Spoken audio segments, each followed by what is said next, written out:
안녕하십니까. 저는 고려 21 행정사 사무소의 임면 행정사입니다. 네, 오늘은 음주운전 관련한 언론 보도 사례를 살펴보시겠습니다.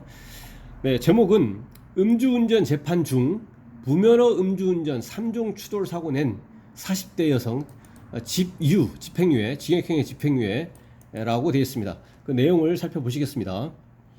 음주운전으로 재판을 받던 중 무면허 상태에서 또 음주운전을 하다 음주운전으로 재판을 받던 중에 무면허 음주운전 상태에서 3종 추돌 사고까지 낸 40대 여성에게 징역형의 집행유예 선고가 됐다.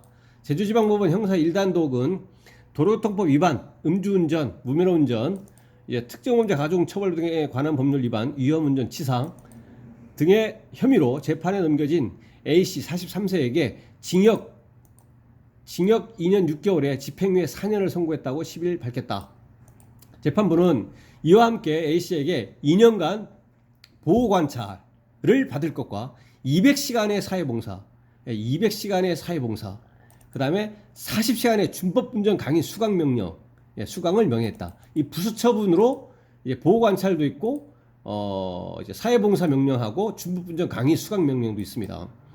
제주의 한 국제학교 학부모인 이주민 A씨는 지난해 11월 18일 오후 2시 45분쯤 서귀포시 한 도로에서 혈중 알코올 농도 0.252%의 술에 취한 상태로 약 1km가량 차량을 몬 혐의로 지난 2월 25일 재판에 넘겨졌다.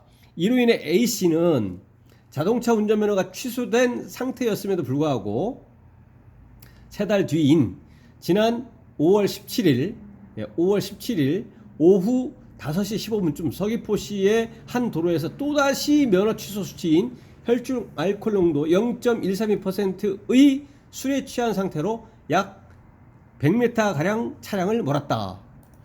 설상가상 이때 A씨는 전방에서 신호대기 중인 피해자 B씨의 차량을 들이받아 앞으로 밀린 B씨의 차량이 피해자 C씨의 차량까지 들이받게 했을 뿐만 아니라 차량을 멈추지 않고 C씨의 차량 왼쪽 부분까지 들이받은 사고까지 냈다.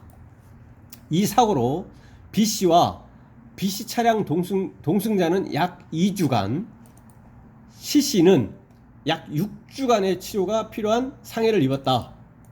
재판부는 음주운전으로 형사처벌 절차가 진행되고 있음에도 다시 범행을 저지른 점에 비춰보면 엄한 처벌이 필요하다. 다만 피고인이 잘못을 인정하고 피해자들과 합의한 점, 질병을 앓고 있는 자녀를 양육해야 하는 점 등을 고려해 형을 정했다고 밝혔다.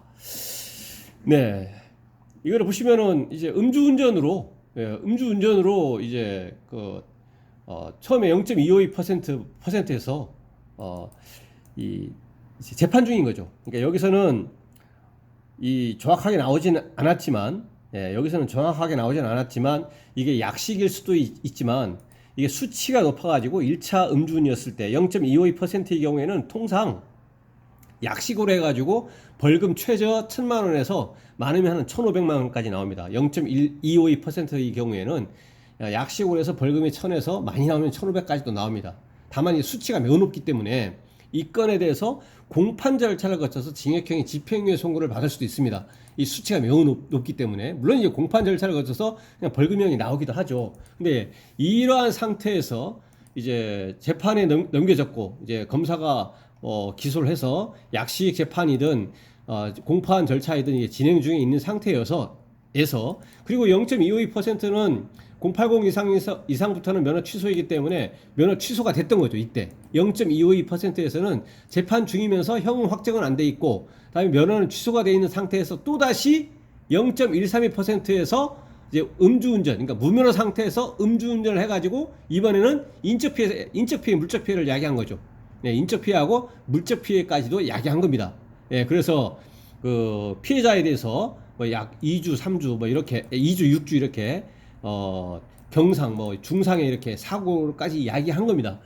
그래서 이 경우에는 이 1차 음주운전하고 2차 음주운전의 그 시간적인 갭이 좁기 때문에 이거를 병합해 가지고 형 선고를 했을 것이고요.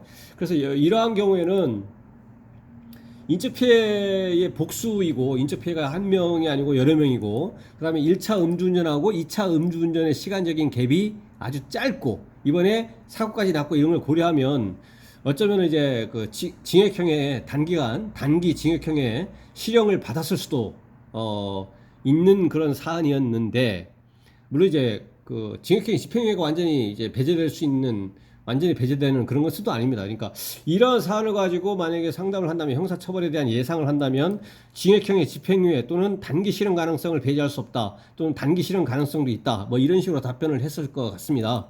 그런데 여기서는 뭐 이 형사 피고인의 특수한 사정은 뭐 잘못 인정하고 피해자들과 합의했다고 하는 것은 어떻든 합의도 잘 되지 않는 경우도 있는데 뭐 합의도 다 된 걸로 보이고 그 다음에 질병을 앓고 있는 자녀를 양육을 해야 된다는 일반적인 그 통상의 그런 그 것은 아니고 뭐 이런 운전자도 있겠지만 그래서 이제 이 형사 피고인의 이러한 사정까지 고려가 돼서 그 집행유예 기간이 거의 꽉 차 있거든요. 징역 2년 6개월에 집행유예 4년 아니겠습니까?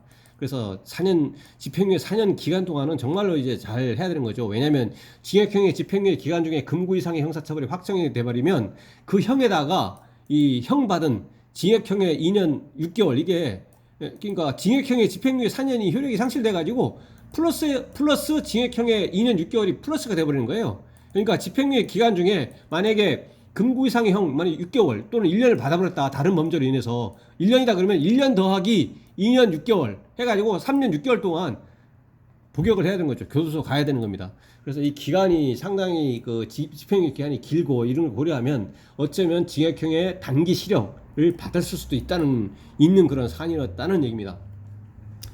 네, 그래서 오늘은 그 음주운전 교통사고 관련한 언론 보도 사례를 살펴봤습니다. 네, 이에 대해서 질문사항 있으시면 댓글 남겨주시고요. 그러면 대댓글이나 별도의 영상으로 답변 드리겠습니다. 네, 오늘 영상의 내용이 도움이 되셨다면 구독, 좋아요 부탁드리겠습니다. 네, 감사합니다.